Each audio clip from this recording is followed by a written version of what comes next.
That's the funniest He thing. took one picture out of 72 years. Wow. And it was him just walking? He was walking because my brother had passed, my oldest brother, and he was just walking across, and someone happened to snap his picture. He saw the light, but he didn't see who did it. Uh-oh. If He was not happy. If he was saw who did it, then they'd have had a problem. Uh-oh. Yes, he would have had a problem.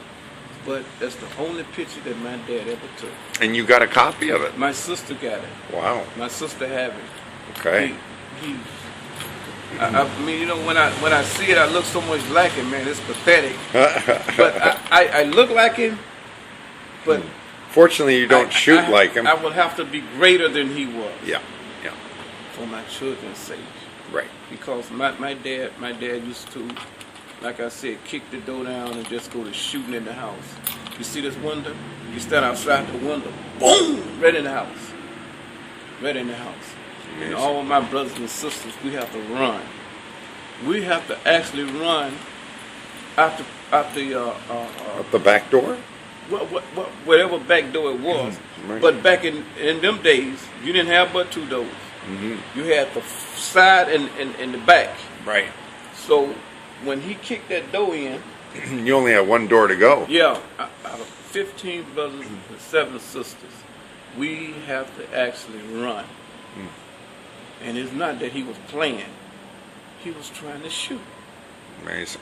But the amazing part about it, God, he got so much wisdom, and he has so much understanding about every confusion, every thing it is to do, he already knows. So, for some reason, I said, stop. He stopped. I said, wow. I just told him. He just needed to be shocked. I tell him, you can't hurt my brothers and sisters. Why is you doing that? Nobody had ever said that to him, so he was shocked. Yeah, because he didn't I guess he was it because I was his son, and he wasn't looking at for me. He was looking for me to run like everybody else. But somebody had to stand up. But if you don't stand up for something, you'll take down for anything. And I told him, I'm not gonna let you hurt me. Put the gun down. Give me the gun. So he gave me the gun. I took the things out of it.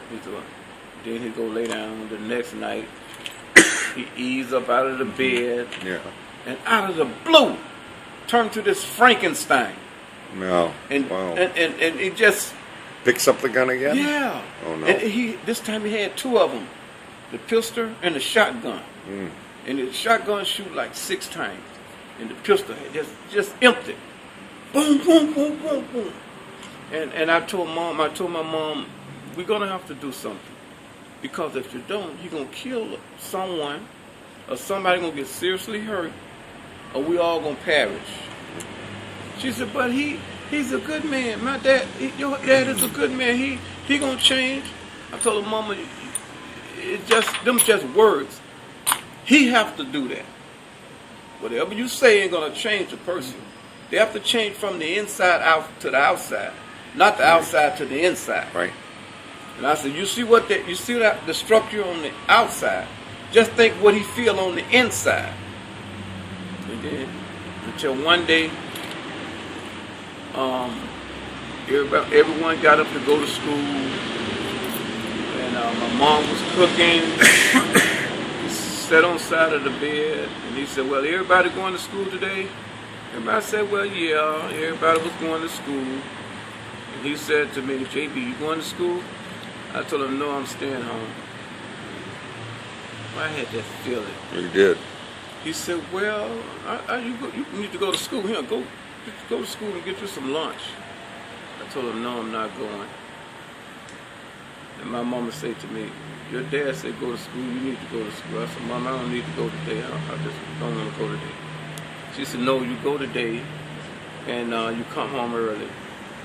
I said, okay. I went to school. I got there at 8 o'clock. About 9:30. The phone rang.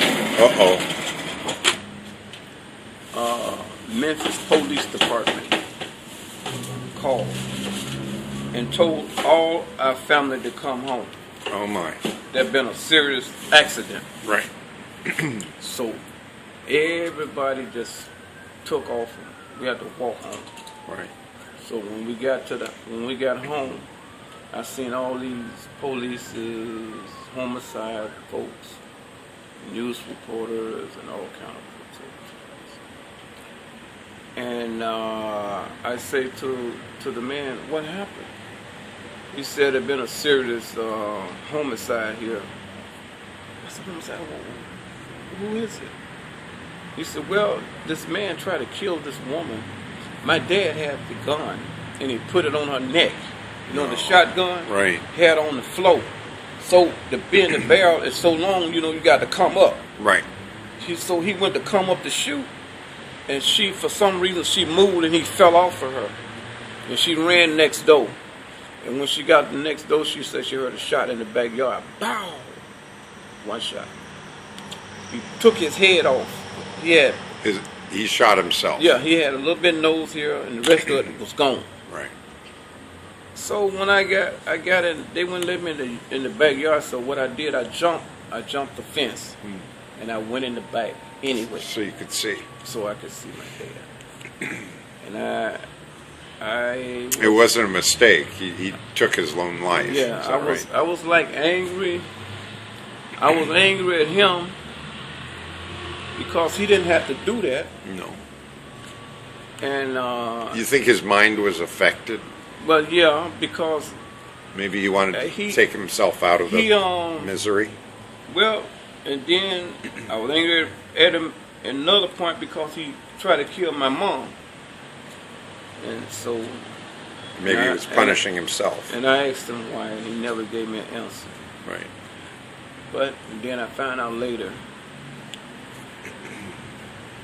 if you play with fire, you're bound to get burnt. There you go. It's a good point. These children don't understand.